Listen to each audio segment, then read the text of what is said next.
So after boiling more of the steering sticks up and wrapping them around these glasses for a couple of days just to let them dry out, we've ended up with these nice curves. And as you can see, I've gone ahead a bit, and I've used them to make braces for the back to be able to build up the back section of the ship, and I will use them again to fill in the front section. Sorry, this is a bit wobbly, but yeah, I'll put them in to fill in. There we go. Fill in the front section as well, and bend them to cut them to shape as well. But first, I want to go in. Sorry. There we go. I'm not happy with that. As you can see, it's not level. I know I said I'd be okay with a little bit of jank, but I just want to lift that up just a smidge, just to make the front of it a bit more level. It may be that I have to rebuild this little metal bit at the front, or what will be that metal sort of prow bit at the front. But I'm okay with that. I'm just not happy with that being so... Yeah, it just annoys me. It's not straight. Anyway, happy with it so far. Loving the look. I love that it's just this odd thing. I don't mind it like listing to one side, that's fine. But I need it to be level from the, from the sides, I think. Anyway, I'll fix that up and then start doing the front sort of wood paneling bit. So, I've made a bit of progress, and being silly, I didn't film a lot of it because I'm silly like that. Or as we like to say in Australia, I'm a dickhead. You see? So yeah, I ended up, as I said, lifting it up and having to put in a bit of sort of a gap to fill in where I broke the wood here. And what I'll do is I'll just, again, stud it like I've had with these and just fill it in with all these metal sort of studs. And then I put up a bit of metal bracing across here. And I started filling in all the framework to build up to make the base bit for the platform. And then the middle section, I decided not to fill it in, as you can see, and just punched it and put a bit of metal in there for it to be, this is somewhere that they shoot out of. And the idea being that the Skaven just went, we need a cannon on the lower section. They just, literally kicked a hole through the entire center part. And I've started making the small section in which the cannon will sit in, and that will just, again, it's not perfect, and it will sit in there, and that will be where the lower cannon of the quote-unquote Cogfort will be. Let's put it there for now, and I'll show you. Yeah, it'll be in there, sticking out, and yeah, I'll probably put a Skaven in there, just firing it once I figure out all the positions and everything. Whether or not I put how far back this goes, I'm thinking that I might just leave it sort of like that for now. Then when let me just lift it up a bit so I can show this, because this will, no, you need to come up a bit more. Alright, 1 second, I'll have to stand it up. Alright, stand this up on its feet. Sorry about this. No, it's a bit wibbly wobbly. Ooh, yummy spider. I don't usually use this tripod, just using this one. When this is here, it might end up being that the back a bit further. No, alright. Focus you up a bit more. Yeah, when it's there, there might be sort of it would lead up to this in some kind of stairs or something, with gangplanks going across it.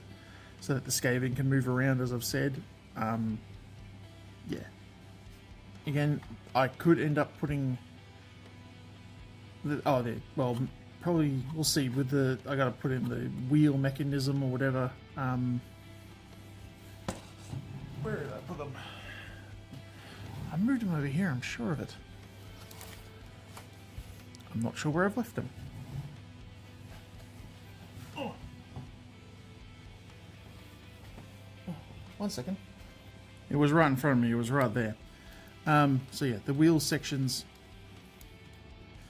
Again, they probably won't be out too thick, but the idea of them being there, yeah, they'll be slightly submerged, of course.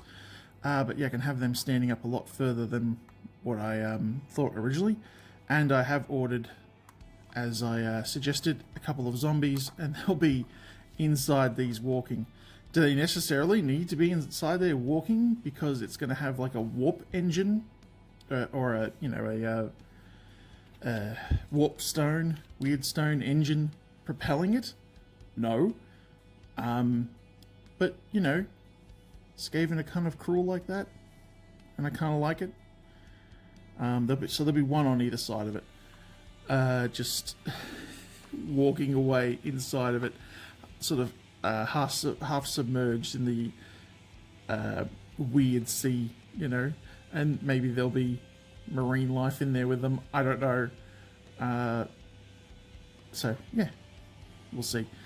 But I'm just enjoying working on this, and building it is one thing, but one of my favorite things will be, of course, just doing all the little greebly sort of ideas. So yeah, these will be, yeah, they look good. They're like that.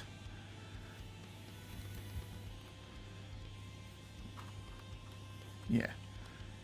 So they look great like that. Yes. Move back a bit. Yes, like that. Yes. So yes, we'll work on that. And for the engine stuff, I had some. I just bit my tongue. Ow! I just had some great looking bottles, and I wanted to clean the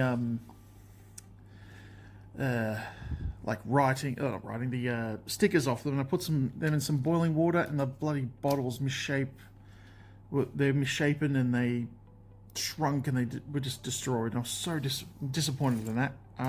So I'll have to go out and get myself a couple more little bottles to be some kind of engine or something. As you can see, I brought in a whole bunch of pipes and stuff to add in pipes. I've got this big like pipe if I want some massive sort of smokestack or something. I've got a little one there. So yeah, I've the next thing, of course, once I've built this sort of section in, would be to get that all sort of, when I secure it in there and everything, to it does actually go, there is a way to get it in there. I just can't be stuffed right now. I'm trying to do this one-handed and try to talk into the camera, is to get the tower put in and get the side parts all built up, get this tower opened to its wanted diameter. I've got somewhere along the line, I 3D printed all these steel girder bits, or I-beams, sorry. Yeah, they're I-beams. I could use them to sort of reinforce it on the inside.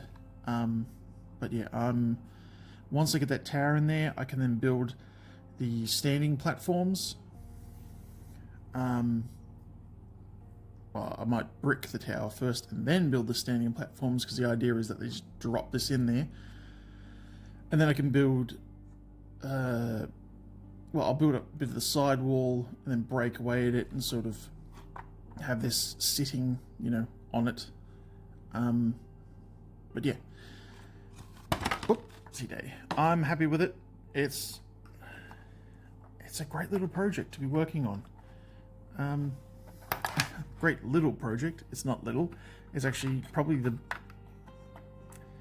other than big terrain, it's probably the more complicated, but it's complicated in the idea that the sort of bit to bit of it, in a sense of working out how to do each thing. So bending the wood was one thing that I had to think about.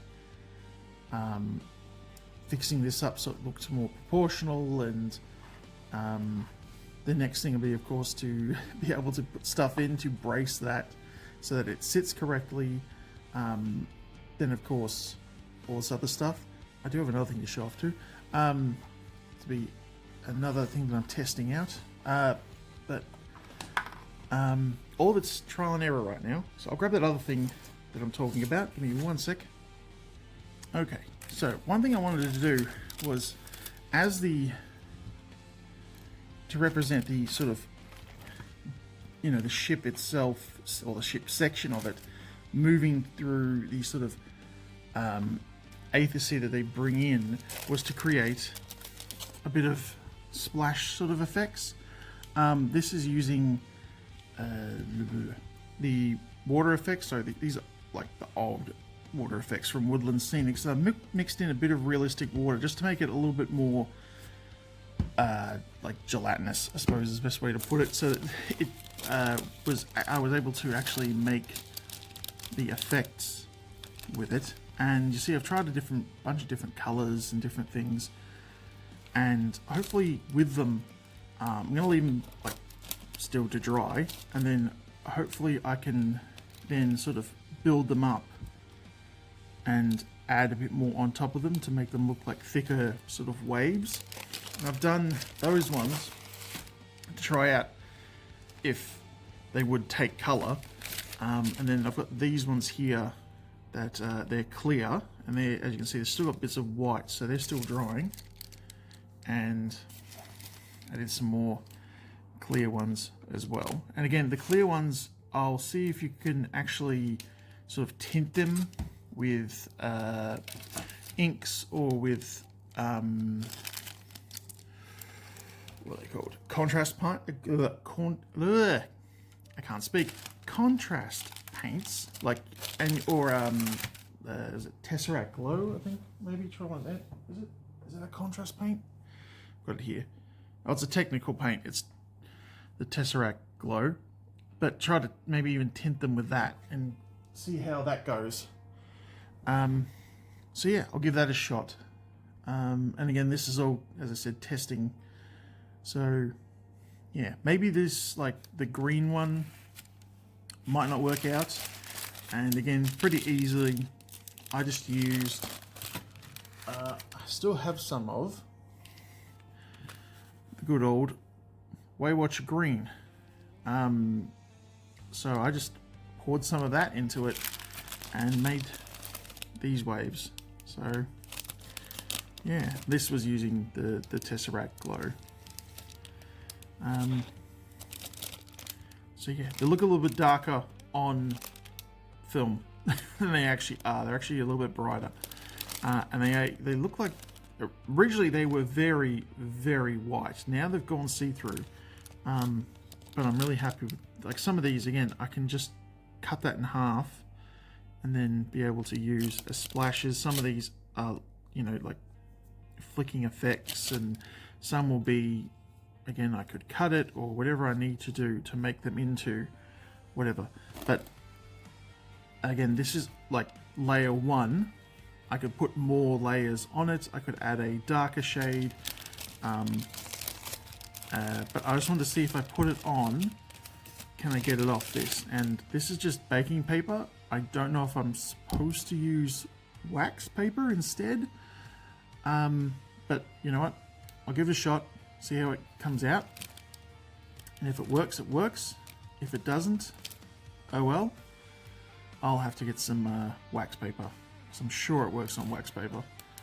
And give it a go again. But at least, well, give it a go with whichever one of these is the most effective looking. And again, once this is all dry, I'll be able to see how sort of opaque this sort of colouring is. And the cool thing is that I could use the water effects itself again to glue them on, and by mixing it with more of the Waywatcher or even the Tesseract, mix them all together, I, can create the density of the waves. I can add on more ripples and different things. Anyway, as you can hear by my voice, my throat's getting a bit dry. I am going to have dinner and have a drink. Not that kind of drink, but just get some hydration. And yeah, maybe I'll continue working on this for the evening and just finish off this this cannon section. Maybe I won't. I don't know. We'll see. Anyway, maybe I'll see you in a bit. Maybe this is the end of the video. I don't know. So, before I call quits for tonight, as you can see, the holes all hunky-dory now, so that will be where one of the cannons will sit, the lower cannon. And it's all been secured up. That is just a back post. That will be where the can will, be the first sort of inside backing thing for the back of the can there, and that will be, the central tower bit. Yeah, so once I've got that, I've got another 2 already cut, ready to go to be the side bits, and I'll have to, as I've done with this one, just score it up, give it a bit of detail and everything. As you can see, wear and tear. Yeah, that'll at least give me, once it's all glued together, give me the central structure for the inside of the lighthouse, and that way I can begin to cut it up and sort of get this in its position. And then I will, once it's again opened up to where it needs to be, in the sense of like in the actual width of what the tower I want to be, which I'm thinking it'll probably be there. Come on, there. Sorry. Bugger. Anyway, it'll probably be as wide as this actual. Oh gosh. So this is terrible to do this to you. Yeah, probably as wide as that, just so whether I put stairs down to there or whatever, so that, and again, so that's wide enough for the cannon to, of course, stick out of, and yeah, so it'll look like that. Anywho, but yeah, that's the idea. So sorry to waving you around like that, but yeah, we'll get to that, onto that tomorrow, because it's past midnight and I should be in bed. Alright, I'll be back tomorrow. Alright, well, this will be the last part of this video. As you can see, I finally ended up getting the tower all glued in place, and we've got a brace across it to keep it in position, at least opened up to its correct thing. There'll be, of course, another one across here once I get the level of where I want the top cannon to be. And yeah, I've started, because I want this back area to be fairly large, with it's going to be the area with the engine, or whatever you want to call it, stacks and things. I thought it'd be best to sort of add just a little bit extra area, and then it might even come around here to be the pilot's point, whether it goes up or not, I don't know yet. But the next stage is to do all the bricks on the outside and inside, because that will give me the distances of all the planking, and I'll fill that in. Whoop, moved. Fill that in with all gap filler as well. That'll add a bit of weight, but that back, it will, yeah, it'll, make it all look hunky-dory. Again, I'll fill some of these up with a bit more of the foam, but yeah, I'm very happy still. It's gone along well, it's getting there. And again, as I've said, all these metal parts and stuff will be have all studs and things put on, and I'll probably add on more metal bits. this one right here, I might have to extend it out a bit for the sheer fact that it will have, you know, lead up to the pilot's area. When I've put in the actual sort of smokestack area bit here, it might end up being that whatever I use, I might have to sort of cut like the groove or whatever it is out of it. So yeah, and yeah, so the Skaven sort of punched this wall out of the back here to come through. But yeah, there we go, we're getting there. And again, like this big flat area doesn't look like there's any details right now, but of course once the wheels go in, it won't look so bare. But all that is after, once the bricks are locked in, I can fill these bits with bits of like broken planks and everything. And yep, it'll all look nice and schmick. But yeah, that'll be it for now, and that'll be it for part 2, I reckon. So again, thanks very much for watching, and yeah, cheers.